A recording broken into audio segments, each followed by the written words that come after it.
Yeah. Well, thank you guys so much for coming. It's been, a long time coming. I feel like I had y'all in mind as soon as we got the idea for the podcast, honestly. Thanks. And what a wonderful day it has turned out to be. Sure Right? has. Yeah. I know. I'm actually really glad that, I don't know, that we're doing this. That's giving me a reason to be outside and Exactly. not do homework. And it's great. Anytime you need an excuse not to do homework or something, Come we're your people. Yeah. No, thanks for having For us, though. It's flattering that that you thought of us. Yeah. Yeah, And I'm of glad course. we're doing it together, too. I always I don't know, the last interview we did, which was the only interview we've done, we did an interview for the Declaration, which, do you know what that is? The Deck. The Deck. I only heard of it back in the day. I'm not that familiar, but it's like well, the newspaper, right? It's only the most indie newspaper on grounds. Yeah. Okay. It's like the, I don't know, sort of an alternative to the Cav Daily, I guess. It's kind of like comedy, like Sometimes, It'll yeah. be fine in post. put into it the whole way. Our sound engineer is trying to interrupt us, but it's fine. Oh, is there something It's wrong? the thing is, like, with that mic, it's a matter of, like, I got to turn down the input level of it so that the wind doesn't pick it up. Oh. But it's basically, once it's all recorded, I can undo that and then just go in wherever there's wind and just take it out. Okay, so It'll be fine. Just keep going. Keep on going to your All heart's right, content. I'll keep rambling. Oh, yeah, no, so the Deck is, The most indie newspaper of... Man, indie newspapers are, like... That's, like, indie squared, because newspapers are already, like... yeah. No, style, yeah.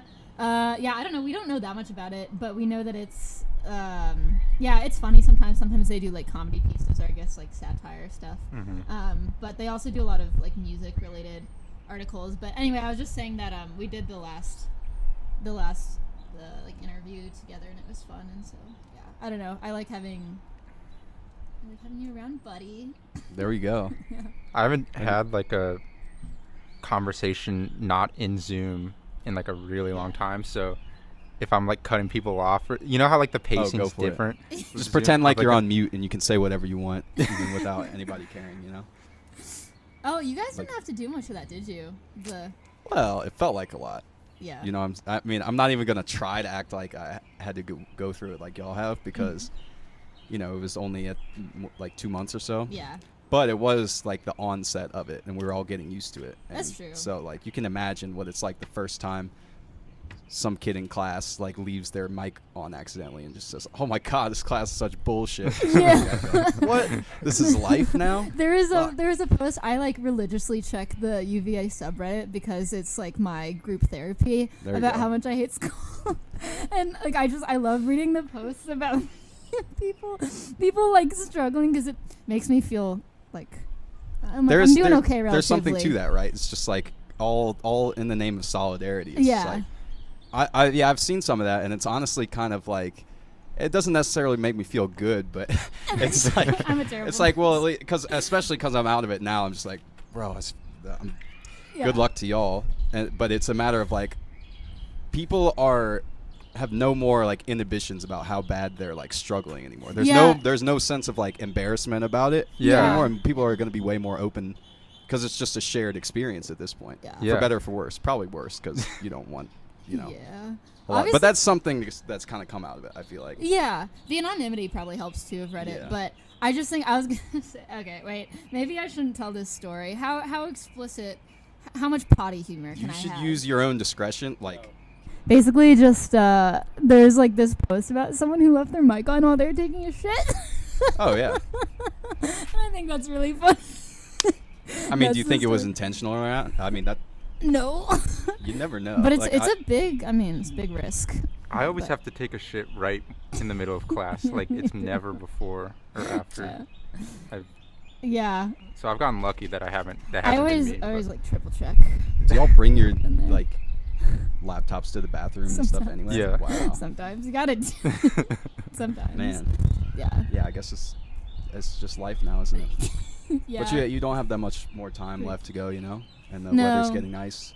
Yeah, it's weird though, because it's made me like, in some ways I'm anxious to go back, like, I don't know, just kind of what Nate was saying, just like the unfamiliarity of like how to have social interactions, but Yeah. and just I don't know, it like takes up more time. I mean, I've certainly become lazier during the pandemic, but at the same time I also have more time to do certain things. Like we never would have done the EP, I don't think, if it weren't for the pandemic and the way that it like opened up time over winter actually, because they changed the schedule of our classes and stuff because of the pandemic, and yeah, we had like 6 weeks as opposed to 4 or whatever. Yeah, that was so awesome. There's so many things I love about the pandemic life. I don't know, like I hate to say that. Yeah. No, it's like so let's dive into that a little bit. So I remember talking to you when I was kind of starting to do my own stuff, like on my own. Yeah. And that was something that you were getting into, just your own self-recording endeavors. How did that come about, and what were your experiences early on?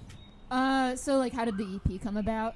Well, like, sure, how did yeah. that If it's project, all yeah, one yeah, and the all same. of it. Yeah. I definitely, I mean, the first time I had ever maybe like properly tried to record anything myself was for my senior project in high school. You could sort of do it on anything you wanted to do, and I decided to devote that time to recording an EP, which in hindsight like was Beast. not an EP, but I like thought that's what I was doing. No, I just put it on SoundCloud. It sounded really bad. Is it still up there? I've hidden it because I'm super embarrassed of it. Ooh. It was not good. There's some people listening that are going to want to see that, you know? Yeah, I mean, people were listening to it before. I honestly made it private recently because I was like, now that I have stuff on Spotify and like we'll have more stuff on Spotify, I'm like, that doesn't need to be there anymore. But yeah, it was honestly some of the same songs that are on the EP now, so it was like kind of my test run with them. And how were you doing it then? Yeah. I was doing it with GarageBand and my Focusrite interface and my like SM58 and just like my guitar, which at the time I was using a PRS, but I don't really like the way my PRS sounds now. I've heard that one. Yeah, I use a like Fender Strat now, and it's just like fun fact, it's like a 90s like it's used. I got it used over winter break. I got it explicitly for the purpose of using it for the EP. But anyway, so I was using GarageBand and I was doing it myself, and I was like using this book called like Sound Engineering 101 or something. Wow. But it looked, no, it was bad. You heard it. It was bad. But and then from there, like, you know, I guess I always knew that I was gonna want to do like a legit recording project eventually. But before now, so like, i.e. my first 2 years of college, I was just kind of like just in my free time, just like doing covers and writing and sometimes putting up things on YouTube, like sometimes putting up things on SoundCloud, like for better or worse, I was really shameless about putting up like unfinished, really demo stage things. My older brother Andrew, who's a musician, he was like, tell me not to do that. He thought it was kind of like, I don't know. But basically, I guess I'm kind of glad that I had this like shamelessness about posting stuff that was really bad. I think that's good. Like, I'm the exact opposite. I just won't post anything. I think it's good to just get yourself out there. Yeah, I'm glad. Yeah, Nate's always very supportive. No, it's true. But like, even with this, Nate's like, I appreciate that someone thinks that it's a good idea that I did that. Yeah, like to an extent, it's good. Yeah, I mean, obviously, if you're balance it, but yeah. Definitely. So, how did you guys sort of get to where you're at now? Did you was it through University Records, or? Yeah. For those that are listening and maybe don't know the backstory between y'all's relationship. Yeah. I don't think many people do, so I like answering this. Me included, yeah. Go ahead. Yeah. Oh, okay. Yeah. So yeah, we were both part of University Records, which is a club that we're both the co-presidents of it now, which is fun. Oh, wow. Like, yeah, it's really we just have such a good we're friends, and we have a good like working relationship too with music, so like we're both excited that it worked out this way. But anyway, there was the president at the time of University Records, Veronica. I think she knew that I wanted to do a recording project. I don't really know. There's some things that just like I just don't remember, but she must have known that I wanted to do a recording project, and then she knew that you were a producer. You had sort of like made that known, and then she linked us up, and we met up. And honestly, the first time we met up was like so inconsequential. I don't even really remember it. But the bottom line is we met, and then like months down the line, we just like met to talk, I think. But anyway, months down the line, we were doing a house show in the February of 2019. It was a University Records house show, and I think you guys were playing at it. I think Cougar Beatrice was playing at it. But Nate was sitting there in a chair by himself, and I just finished playing, and I like walked by him, and you were like, "Hey, I don't know." You were like, "Oh, it sounded nice. Like, would you want to record together or something?" And we were like basically like flattering each other a lot, because like I couldn't believe that someone wanted to record me based on our performance, and you couldn't believed that someone wanted to record with you. And yeah, I thought you were just gonna be like, I was gonna ask you like, hey, maybe I could produce your thing, and you would be like, oh yeah, sure, and then like ghost me later because I'm sitting amongst two very modest people over here, like, but it all worked out, and man, that's how a lot of these type of things probably come about. And so where did it go from there? Were you already working on what is now going to be the EP at that time, or what was kind of in your mind that you were going to work together on? That's a really good question. At the time, I think I was like I was starting to like generate the idea that I wanted to record the EP, but it wasn't like I kind of didn't have a sense of like realistically how it could happen. So I think I was just kind of like, I guess I knew that I wanted to do it, but I wasn't really too concerned about when, because I was so distracted by like playing gigs and stuff at the time, and also just like being a student and stuff. I just like had a lot on my mind, so I knew that I wanted to do it, but it just wasn't like the biggest priority like for me right then and there. But from there, like after flattering each other and being like, all right, well, let's try to do this, we ended up meeting up in the summer. So this past summer 2020, and the terrible summer that will go down in history. But anyway, we met up, and we met with each other, and then my manager, Molly Strouchler, she's part of WXTJ Student Radio. Anyway, we all met up, and we were like, all right, let's do this. What's the plan? I played them my songs live that I wanted to record, and you're like, nice. And then we from there, I don't know, I don't want to like talk over you too much, but basically, and then it's funny because we had planned to do the entire EP this past summer 2020, and then we ended up only just starting one of the tracks and never finishing it, because school came about and it kind of got in the way. And so it's actually really funny that we ended up doing the entire thing this winter like 2020, winter 2021, and we didn't think that it was gonna take longer than the summer, but we ended up spending so long just like navigating the new experience of working together and like doing it in a DIY way, I was gonna say though, sort of like with the serendipity thing and how it was very serendipitous that Nate and I met this way and that it worked out so well. It was also very serendipitous. Like I think that I am really glad that we recorded in the winter of this year, because it's hard to explain, but I feel like I even improved a lot as a player and singer just in the last like 6 months or so. So you'd think that the product would have been relatively similar whether I'd recorded it in the summer or whether I'd recorded it in the winter, but I think it turned out to be a lot better of a product because we did it so recently and gave me like enough time to grow. Like I just think some of the creative decisions that I made or the things that I wanted, like I wouldn't have come to if I hadn't had more time to think about it and like mull it over and that kind of thing. So yeah, I mean, it definitely just took so much longer than we initially had thought, but that's just because we were like new to this whole process and we were testing out a lot of different things. I think when we do this again, it's going to be a lot quicker just because we know what we need to do. We know what the process is like. Sure. Yeah, it seems like that's at least half the battle is figuring out the process of everything. So what were some of the things that you noticed early on as far as how you were going to go about doing this? First of all, what was the environment that you guys were recording in, and maybe some equipment that you were using, and how was that experience for you? So Nate, I have to give props to Nate for, definitely having a lot more knowledge about this stuff than I did coming into it. But it was a very DIY recording process, which I think we're like proud of, and I think we think comes through just the right amount in the EP, we hope. Because we wanted it to sound very professional, but we also wanted to like embrace the DIY stuff. Do you think that's audible? I hope so. I really hope so. Screaming in the if it's not, there's a lot of kids playing in the backyard next to us, and it creates a really nice ambiance. But hopefully, it doesn't drown out Caroline's musings. So we part of the reason that the first track took so long is because it is called Just What I Need, and it's kind of shoegaze inspired slightly in terms of what's going on with all the guitar layers.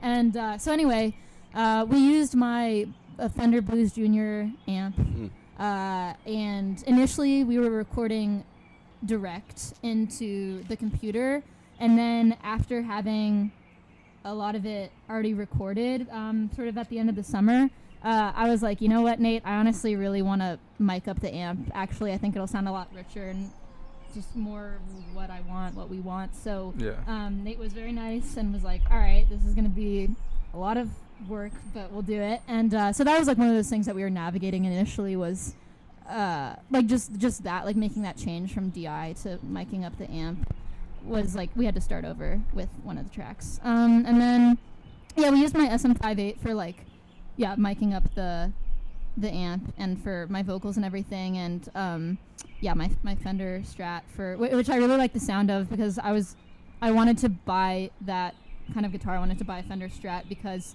up until recently, again, this is one of those things, up until recently, honestly, I hadn't really known too much about the difference between guitars and like what kind I would want specifically for my sound. But after just like, I don't know, just looking into it, learning more and just growing more, I just like realized, I guess a lot of the artists I looked up to used one, but I just like the way it sounds, like kind of mid-heavy. I don't know, it's kind of a general thing to say, but I think I like, I don't know, mids. Just in general, I just like that, like the richness of it. So anyway, I don't know, do you want to talk about that? In terms of equipment? Yeah, or our recording process too. Yeah, go ahead. Yeah, I mean, we didn't use too much equipment. It was mostly software, in the box recording. And you're in your basement. Yeah. Most of it. Yeah. So, Nate lives, I won't disclose your address, but you live in a house. It's a liability. You live in a house, and we're recording in the basement that Nate lives in that house. And I think that definitely contributed to like our process in ways that are kind of hard to explain, but I think it shaped like the vibe and like the energy of when we were recording it. But yeah, we had to work around trying not to be too loud as far as bothering the people above us. Yes. There was one time we were trying to record distortion, like guitar feedback. Guitar feedback, and obviously you have to turn it up very loud, turn up the gain high, all that. And it was just funny, like just trying to, I don't know, do it and like not turn it off as soon as we got the right amount, so that we man. don't annoy the people upstairs. Yeah, I can imagine. And I mean, that's like one of the hardest parts, I feel like, of making music, is like finding a good place to record things. If you're doing like organic sounds and stuff like that. For sure. But that said, you guys have obviously, as you were alluding to, kind of got it down to a process now, and that's do you feel like this would be something that you would stick with as far as the process for recording future projects, or do you have visions of maybe going to a proper studio and recording there? Just because, in this day and age, it's not uncommon to see music that ends up going really far that may have come from, less traditional settings as far as recording goes. Yeah, which I think is exciting. Yeah, that's funny. Before recording the EP and when I was sort of sorting out how we might go about it, initially I was like maybe considering the idea of doing it in a studio, but now I'm so glad that we didn't. And to answer your question, I think that I would want to do it the same way again, if it's possible, because I actually, after like working with Nate and doing it in this DIY fashion, I've actually come to prefer it because of how much time we can take and how money is not an object very much. And also I don't know, I'm just grateful for the patience that Nate had for like how detailed I was and like how we were kind of figuring out the extra layers of instrumentation as we were going. So we were kind of like writing certain parts of it as we went. Like all the songs were finished when I brought them into the studio, in the core sense of it, but we definitely like added a lot in the studio. So anyway, I was just glad that we had like a lot of time and we're on our own schedule, and honestly just that we were just working with each other, because also I think I am intimidated by working with like professionals in a studio. Not that it's not something that I'd want to do eventually, but I think I'm just like intimidated because I know I'm still learning, and also I think I'm the kind of person who just does a lot of takes as well, and I worry that I would like annoy people, or I don't know, like especially with guitar takes, I'm really confident in my guitar playing, but sometimes when the record button is pressed, I kind of like tense up and can't do it right. So I feel like that would just be amplified in a studio setting. But I'm also like, to be honest, like I'm not saying that I know that this would always be a factor, like that it would be a problem necessarily, but I can imagine a scenario in which, like, I don't know, working with a male producer, like being kind of belittled in that process, like, even if it's subtle. I can just imagine that being a thing. So if I were to work in a studio, I'd just want to make sure that it's like as comfortable as possible, which sounds obvious, but I do think a lot of like young artists kind of jump at any opportunity they get. And I want to use all the opportunities I can get, but I also want to be maybe more judicious than someone who's like super desperate, just because I know that like seems to be the advice that older, more seasoned musicians give, is to like be patient and like not work with people that you don't genuinely want to work with. That's what I gather from listening to interviews and stuff. So yeah. Yeah. And you as a producer, what would be your thoughts on perhaps if there was a time that would maybe be more natural to transition to a more, as we were saying, professional studio type of environment? I mean, I imagine you'd at least be along for that type of process because you have made your impact on the sound as it is now. So, yeah, I mean, it's all a matter of like I want to have a professional studio. You know, it's just I got to get the money for that and the time for that, I guess. Depending on what job I get when I graduate or lack thereof, you know, maybe I'll like become a full-time producer or something, you know. There are worse things to be. Yeah, for sure. So yeah, I don't know. I mean, we were able to get what we need done with what we had, you know, but it probably would be easier if we had like a full studio space with like soundproof rooms and like more mics and stuff like that. But yeah, I mean, and there were things that were like, you know, just little things that add up over time, like having to like leaving all the stuff in your basement, and they have ferrets, and like trying to make sure that everything's like ferret proof. Got like, ferret proof those cords. They always crawl into the back of the amp, and we're scared they're gonna get electrocuted, so we have to like block off the back. Of That's the pretty amp. hazardous. Yeah, it's pretty hazardous. And then like also, what was I gonna say? I had to drive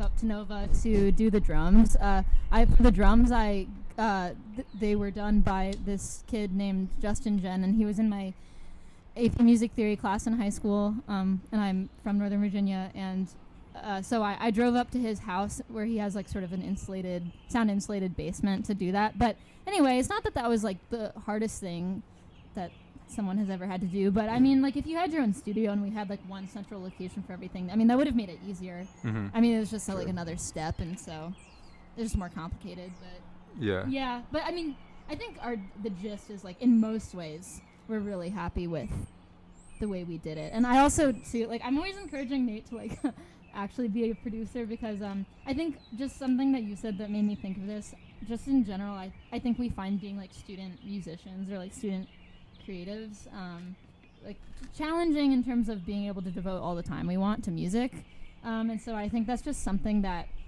is like weird for us, being like, okay, we want to be like, you want to be a producer, like I want to be a musician, but like how is that gonna happen? Yeah. And, like honestly, it sounds gross, but like financially and otherwise, like, and just with, I don't know, like I don't write or record as much as I would if I wasn't doing school. So of course, yeah. Yeah.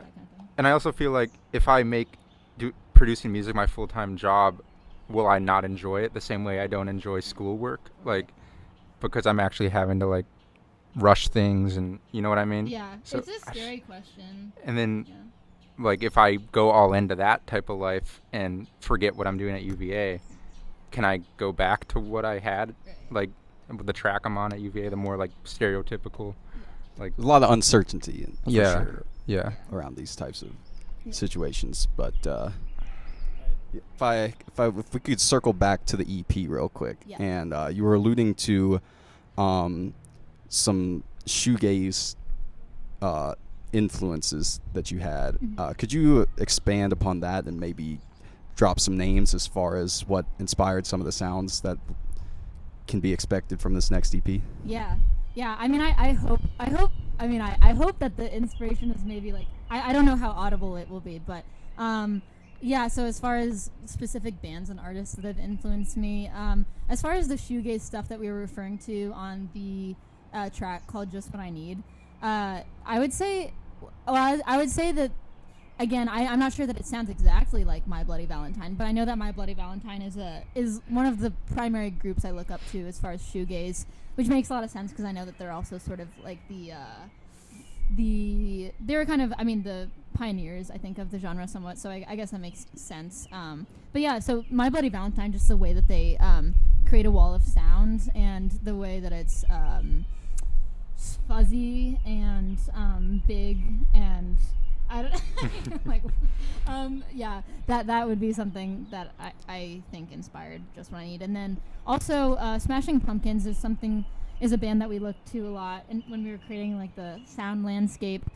because especially we were looking at Today by the Smashing Pumpkins specifically, the way they got that really just like tight but like huge tone at the choruses especially, and Nate and I looked into it because we were really trying to emulate that for a while there, and then we were kind of looking into it and you were like, oh, these pedals or the way they did it is like so not compatible with DIY, and they had all this like equipment and money and whatever, but they're using what, like this big fuzz pedal, is that what you said? Big muff. Big muff? Yeah, I mean we classic. could do it still.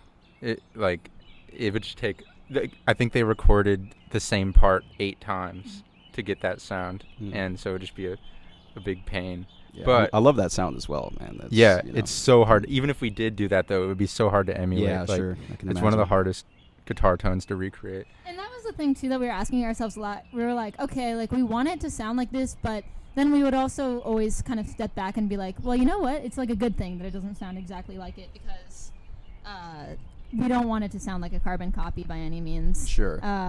So we were trying to just like take the influences of, definitely namely Smashing Pumpkins and My Bloody Valentine for that track specifically. And then as far as the EP overall, I feel like this EP, I feel like each track is a little bit different as far as genre and soundscape and like the inspiration for each track. I anticipate the next project that we record will be a lot more streamlined because I find that my writing now is kind of like the writing that I'm working on right now, is kind of taking like a direction that's like all the tracks seem like I anticipate that the next project will be more cohesive.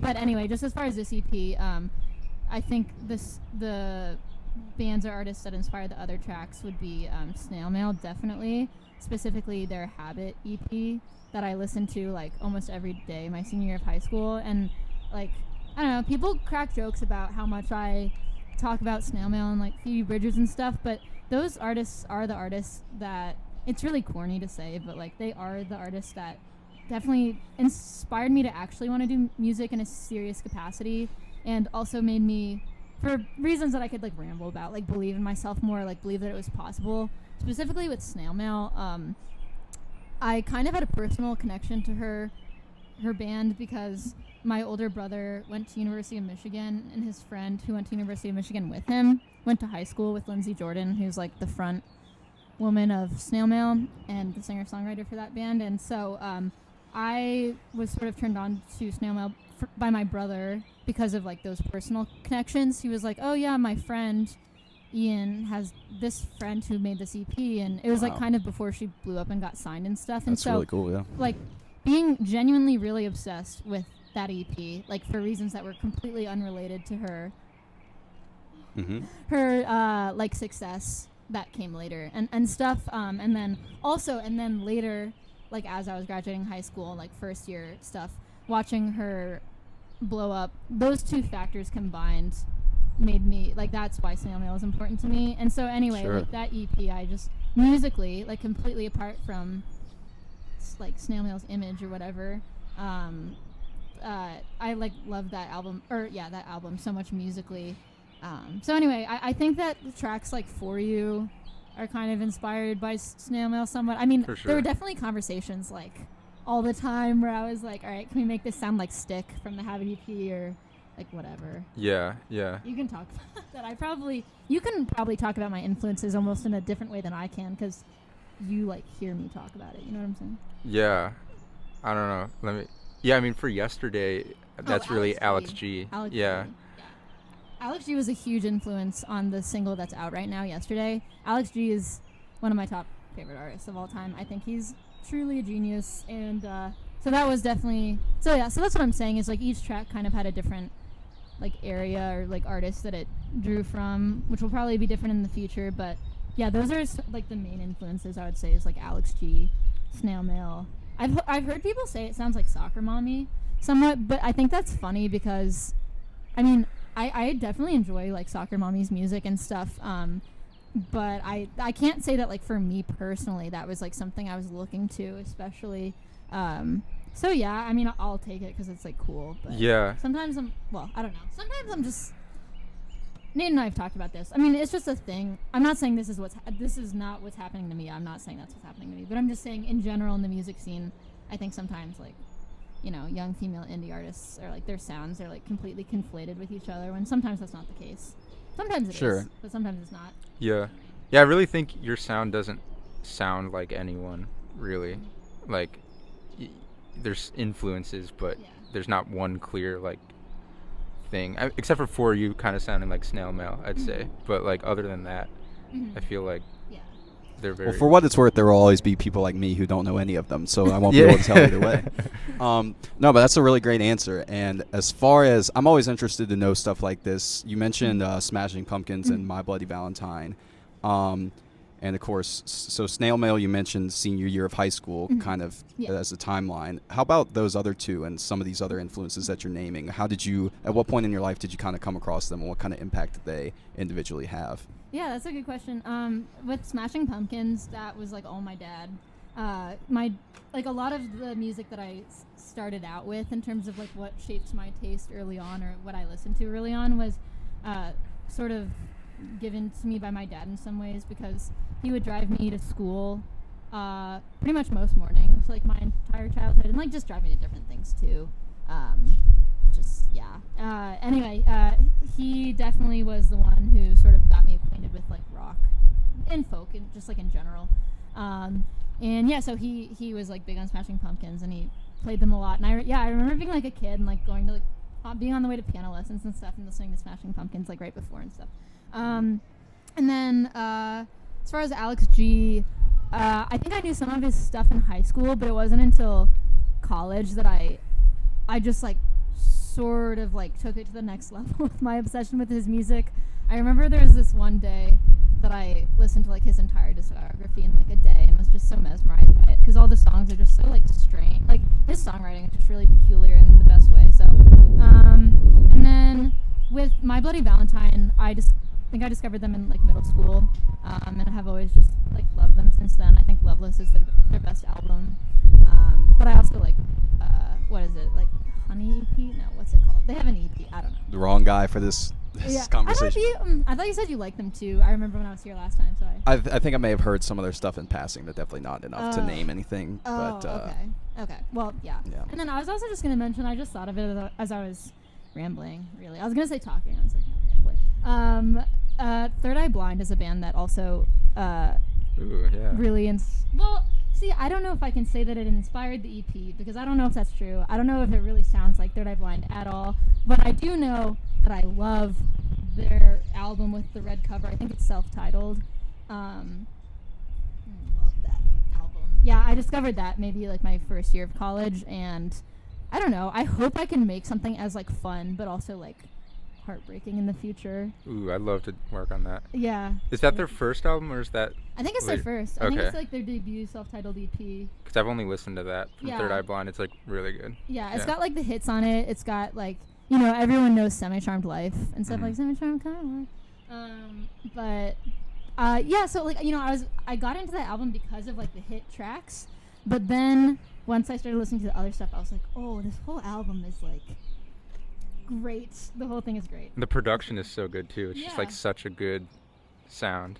The songwriting I think is so cool on that record because it's got all like the fun of rock and all the like the energy of like good rock music, which is like general. But then it's also like you wouldn't notice it if you weren't paying attention to the lyrics, but like the lyrics are kind of heartbreaking sometimes. And also just I don't know. I just think the lyrics are more meaningful than maybe one would think on first listen of that album, but I don't know. There you go. Conversation. Not even talking about no, that's a great answer. Definitely. Yeah. So, and then another thing you mentioned in there as far as your dad driving you to piano lessons, which is something that I experienced as a child as well. When did that start, and was that kind of your introduction into any kind of instrument And how long did it last, and where did it go from there? Yeah, I did piano lessons from 1st to like 8th grade about, and that was my mom's doing. She put us, me and my 2 brothers, in piano lessons.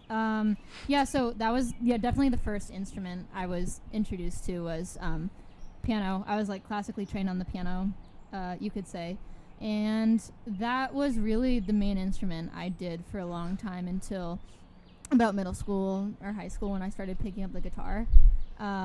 And I definitely, some of my first songs that I wrote were on the piano for sure, like just instrumental stuff, and then it evolved to like lyrics, and then I got a little better at the guitar. I would not say I was any good at the guitar until maybe recently, but yeah, like writing songs on the guitar was definitely a thing that developed in high school. But yeah, and I did like cello Oh, really? You know, for school. My school forced us to do instruments, Man, which I'm not complaining that's really about. involved, yeah. Yeah, but yeah, I enjoy cello. What? I was just gonna ask if so you're saying learning these songs on guitar, was there anything that you were using in particular, or did you take lessons at that point with anyone? Or I had like a couple lessons, and I started guitar with an acoustic guitar, which actually I think was a terrible idea because my hands are really small. They always have been. I think you know this from watching me. Well, yeah, I just feel like it's very obvious, but yeah, I think that was a mistake. But anyway, I started with acoustic guitar, and I just had like a couple lessons, but I was mostly,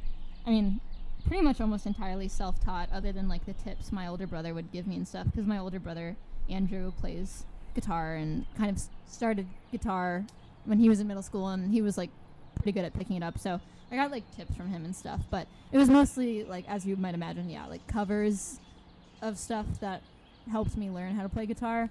And I had like some band, like it sounds like so like great. It was honestly kind of like corny, but I mean, I had a band in middle school and high school, 2 separate bands, and like what were their names? They were fun. Just the first one is really embarrassing. It was called Breaking Band. I did not choose the name. It was a pun. You get it right. It was Breaking Bad. Right. Mm-hmm. Yeah. Why, you know, it's Breaking Bad, Breaking Benjamin, something on it. Yeah, that's what I was. Some kind of alliteration Well, there.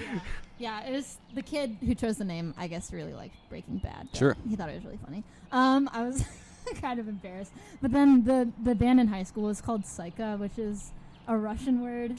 It's like an expletive in Russian. I believe it's suka in the Russian. Wait, how do you know that? That's almost common knowledge at this point, isn't it? This just means bitch, right? Oh, I didn't know it was common knowledge. Yeah. I never heard that. Maybe it's not, but I don't know. I've interacted with some Russians in my day. Yeah, that was impressive. All right, well, you get it. Yeah, so my drummer took Russian. Did you guys pronounce it Psycha? I guess I did. Man, that's no good. Yeah, it is in my opinion. But yeah, it was just whack all around. But it was because my drummer took Russian in high school, and he chose the name, and we were like, all right, sounds cool. His head's in the right place, but execution's a little off. So what kind of music were you guys kind of doing at that point, and what kind of outlets did you guys have as far as performing? Yeah, if my sound is all over the place now, it was like even more so all over the place in that band. That was definitely more of like a collaborative effort, those bands, than Marti is. Like Marti is definitely me driven. But with those bands, we were honestly kind of like doing pop punk stuff sometimes, or like sort of borderline emo stuff, which also, I mean, just in general, those are definitely influences for me, or they were like a phase of my music listening in high school. I definitely really enjoyed like emo rock, like, I don't know, and like Midwest emo and stuff too, like Tiny Moving Parts is an example, Joyce Manor is an example of, I think, just like more general emo rock. Yeah, stuff like that. Other small bands that I would name that no one would know, but like Jank and like Algernon Cadwalder and stuff. Mouthful. But yeah, anyway, the stuff we were doing was like, we would kind of do a mix of covers and originals in that high school band. And there was this other girl in the band with me who was also like doing a lot of the writing as far as when we did play originals, and she definitely had a more edgy like songwriting style, so her stuff was definitely more like, I honestly just like straight up pop punk is what I would say it sounded like. So yeah, that was fun. Like I don't know, it was fun to just like, I don't know, work with like that genre and stuff. It was fun. I remember we did like Paramore covers and stuff too, yeah. and shows. And then as far as our outlets for performing, honestly, like I most of my performing experience has happened in college because of university records and things like that, and like the bluegrass band that we're part of and stuff. But yeah, the band got started through this like music school called Bach to Rock, which is really embarrassing, but I mean it's true. That's how I got acquainted with like the people who would become my bandmates. It's like they would do this thing where they're like, oh, want to be in a band? Like, you know, give us your information and we'll try to like link you with other kids who want to be in a band, and then we'll put you in a band, and then there'll be Battle of the Bands. And then so we mostly just did like Battle of the Bands and like a few stuff at like local restaurants and stuff. And it was really fun, and I'm not like shitting on like the experience of being in that band. Like all those people I still talk to now, and it was like fun and everything, but I think we all know that it wasn't like top notch.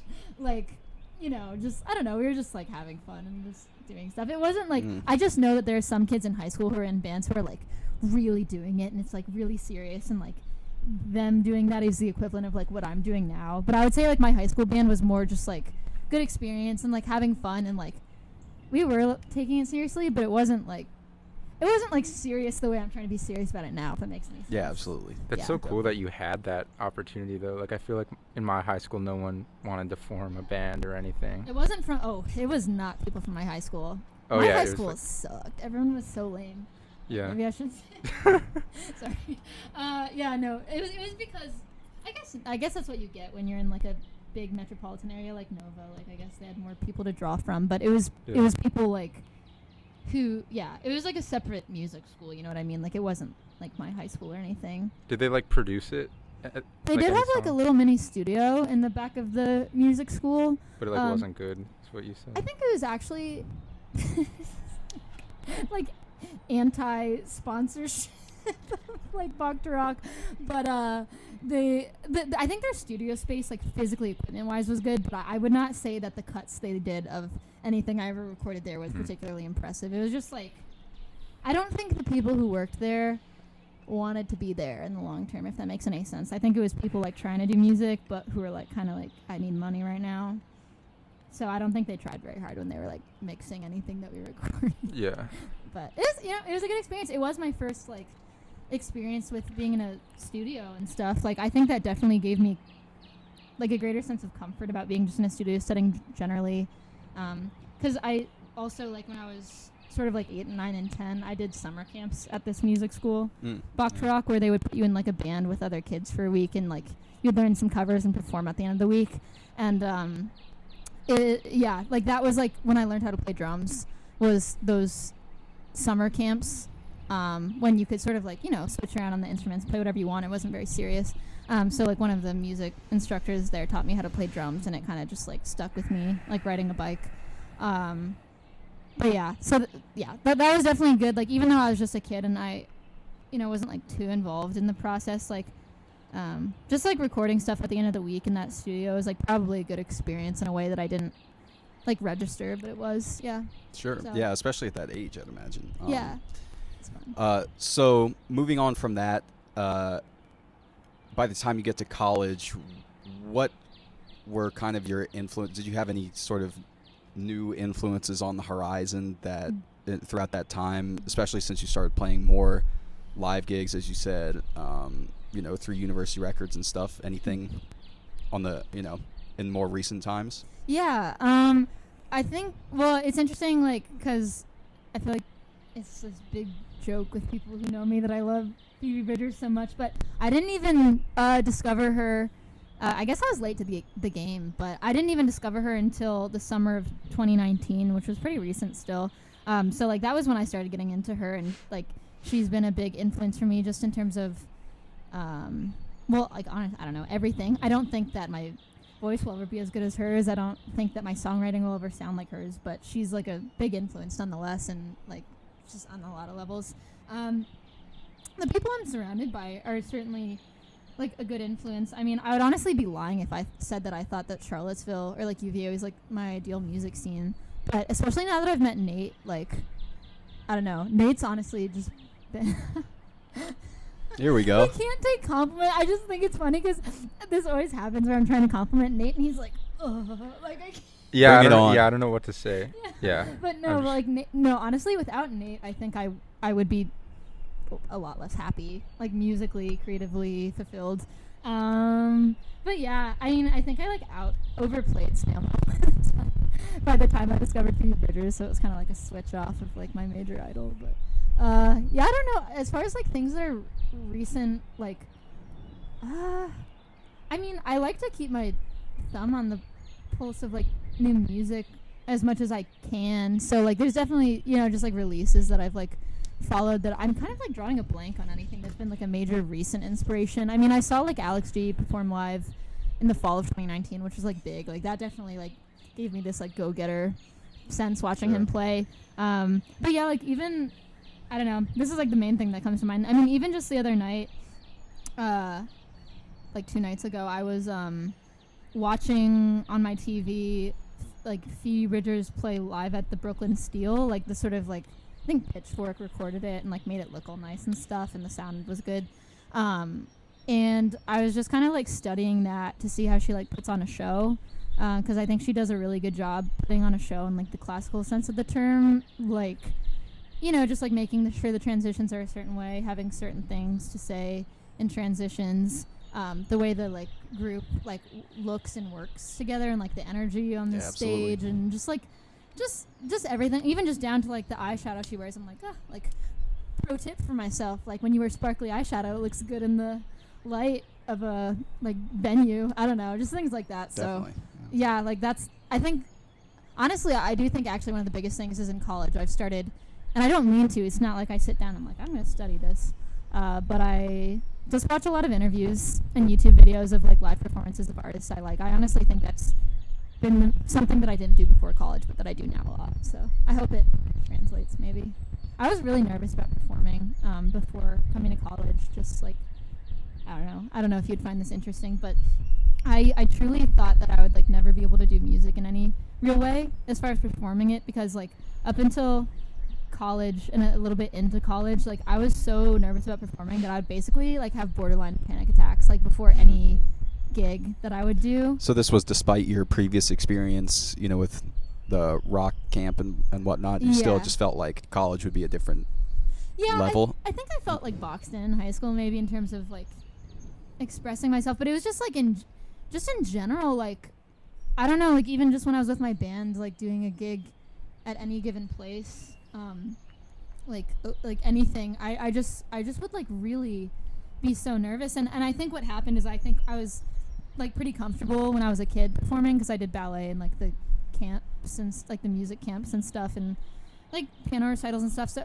but then I think something happened when I went through puberty, I think, and I just kind of like lost all that confidence for reasons I like can't place. But I don't think you're alone in that. Yeah, I think that's a story as old as time. Yeah, but, exactly. But then I mean, I'm just glad it like came back, the confidence, because like this is like so. Yeah, I'm just gonna say I don't care. I would like drink like a lot before like the gigs I would do. Again, story as old as time. Yeah, and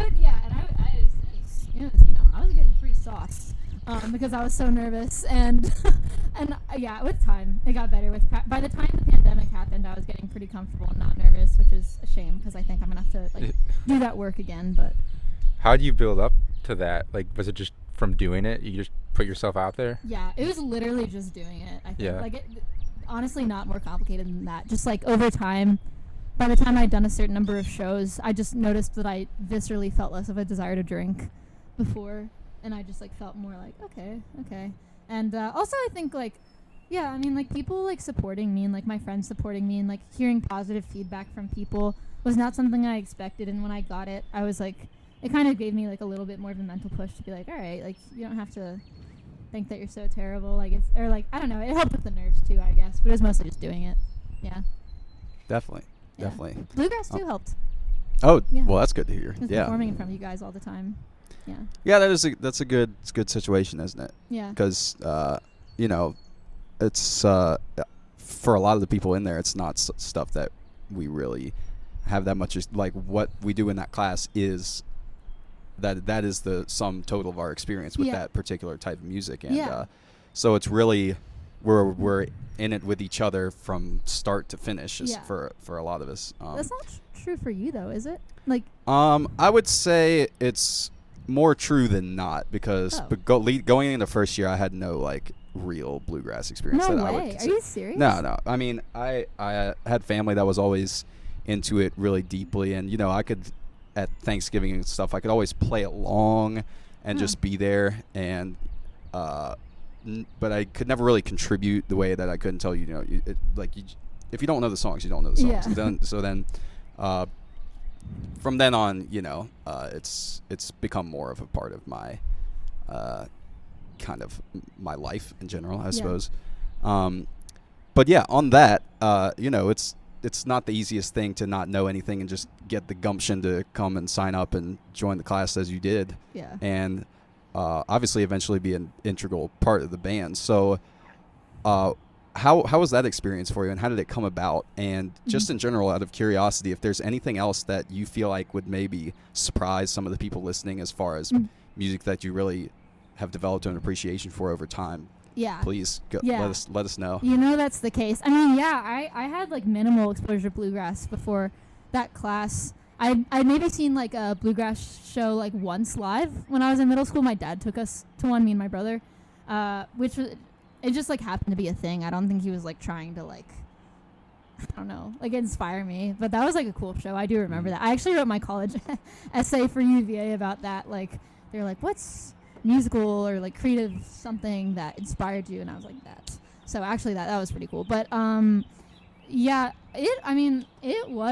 pretty nervous when I joined the class. Like I was pretty nervous, and it's harder to drink a lot before the class, take the edge off. But I stopped short of that, but I was nervous. But I think I knew that I wanted to involve myself with music a little more in a more structured way, like through the music department, or at least explore what was there, because I was so cynical about like the music scene and stuff at UVA before I came, and I think I was like, well, you can't like knock it till I try it, so I took drum lessons too, actually, with the professor in the music department, which was really fun. He's really awesome. I just like haven't done either since it's would it happen to be Robert Jospe? Yes. Wait, do you know him? The GOAT, yeah. What a legend. Yeah, he's awesome. I really miss him. Everyone should take Learn to Groove if you are listening to this and go to UVA and have some extra money to spend on a hand drum. That'll be yours afterwards. That's correct. Like $100. Yeah, that's correct. Well, I'm glad you know how great he is. So it's like fun because I feel like he feels like my little like secret of like a gem in the music department, but I always get so excited when other people know him. Sure, because it's just like fun to But speaking of gems in the music department, so now we're on. So Richard Will comes into the picture, and you're nervous at first, and what kind of develops from there on? You're like, get to the point. No, sorry, I don't mean to like. If there's more detail you want to throw in before that, then. I think. I mean, I remember getting comfortable pretty fast. I think. I don't know. I mean, he's been like great too. I think he definitely. Like, I don't know. He definitely, I mean, he and the way he runs the class and, like, just the class itself totally got me into bluegrass in a way that I'd never been into it before.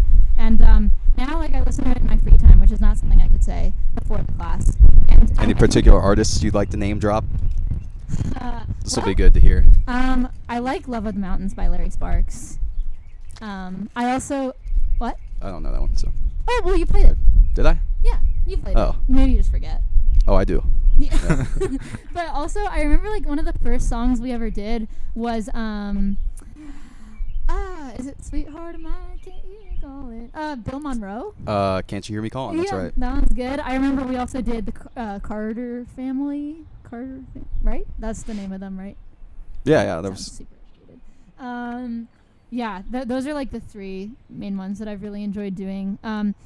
But it was also just nice to meet like other musicians, and I really like the vibe of that class. Like I like how it does feel pretty relaxed compared to like UVA culturally otherwise, in my opinion. Not to sound like overly cynical, but I do think that the environment in that class was like noticeably relaxed in terms of like energy compared to other student groups. Yeah, classes. For sure, and especially since there's so little emphasis placed on stuff that there is in other classes, like the music theory or the theory. It really is performance based, which I think was definitely attractive to me, because it's like it's very results oriented, which is nice. It's not, I mean, it was the best part of my week, like every week when I was doing it, which sounds really cheesy, but it's true. Like I would feel like it was I think I've said this to like a bunch of people. Like I would call my dad after like going to bluegrass class and be like, Dad, I feel like I just had therapy. Like it felt like so borderline spiritual. Like, and I think that's what I got the most out of the class was like,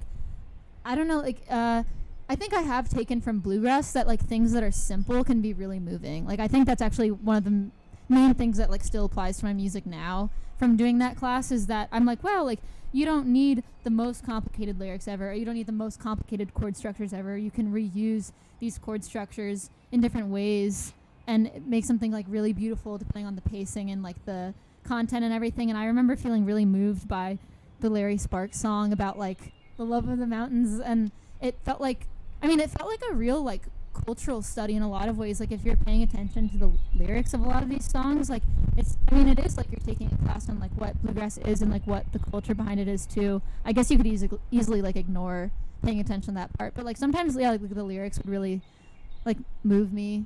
But and then also I think like physically something I got from that class was it made me have a lot better like it was good at ear training. Oh, for sure. Like being able to like now when I hear certain chord progressions, I'm like, oh, I know what that is, and I didn't know before doing that class, and it made me get good at just like coming into that class I was like, yeah, I know how to play a G and a C chord, like I know how to do this, and but then like doing it like fast and stuff is like a different thing. And so I think that class really improved my guitar playing, or at least made me aware from watching people like you and like other people in my class, like how much farther I have to go, and that's like I should practice. And like no, seriously, like your guitar playing is like insane. Oh yeah, it's insane. Yeah, insane in a good way, or insane in a very good way. I appreciate that, and that's that I would have a lot of like similar things to say about that particular class for sure. It has a very therapeutic aspect, and as far as like you were alluding to, it's great to have that kind of communal sense of some kind of musical endeavor that you're all working on, and it's really cool to think about how for a lot of people that same experience is had like within their own family, which is something I hadn't really appreciated before taking the class. It's like, man, for a lot of kids, this is the first time they've ever doing this, but me, this is like being around with my uncles, every year. And maybe I should, learn a thing or two to come back to next Thanksgiving and maybe impress them with. Not that they ever really impress me, but so that's awesome, and it's good to hear that it's perhaps permeated into the shoegaze and pop punk realm of your influences. It has, yeah. So yeah, well, the sun is behind a nice sized cloud right now, but it has gotten pretty toasty out since we've started. And a little toasty. Yeah, I mean, I just looking at Nate in jeans makes me hot myself, and I'm like, I wouldn't want to put anyone else through anything worse than what I'm going through right now, which is a decent amount of sweat. But that said, since that shot is not something to be worried about anymore, it's would seem to be an opportune time for some closing remarks. If you guys have anything that you'd like to add before we sign off, anything that you guys are working on that you want the people listening to be aware of. Do you have any closing remarks, Nate? I don't know. I mean, no, it's okay. No, I thank you for like having us. This has been really fun. Of course. It's like an interesting fusion of real life and also a podcast. But no, yeah, I'm just like, I think we're both like flattered that you wanted to bring us on, and like this was like a nice foray into real life conversations. And yeah. Hope we didn't hope I didn't talk too much. Not at all. It was a pleasure through and through. I hate that. I don't deserve that. Nate's always so nice to me. I did this in the other interview too, where I like rambled a bunch, and you just always thank you for being so nice about how much I ramble. I don't deserve it, but thank you. I mean, I don't know. It's good for me because I don't talk too much. Like I feel like I am just not as much of a talker. I'm more of a listener, so it works out good that way.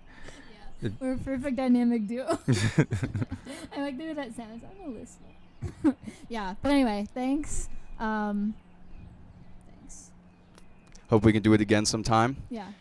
It's been a pleasure with Caroline Hullman and Nate Cantu, both of Marti, the band. Yes. And this has been the Cougar Cast, episode 2, signing off.